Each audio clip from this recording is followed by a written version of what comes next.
أحسن عملا وهو العزيز الغفور.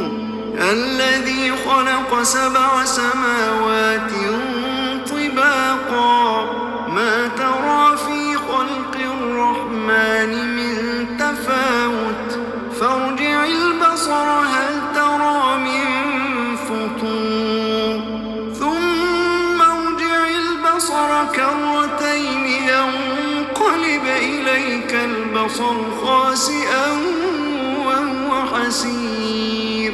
ولقد زينا السماء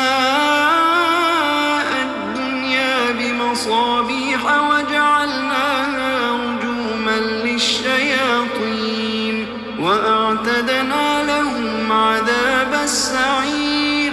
وللذين كفروا بربهم عذاب جهنم وبئس المصير.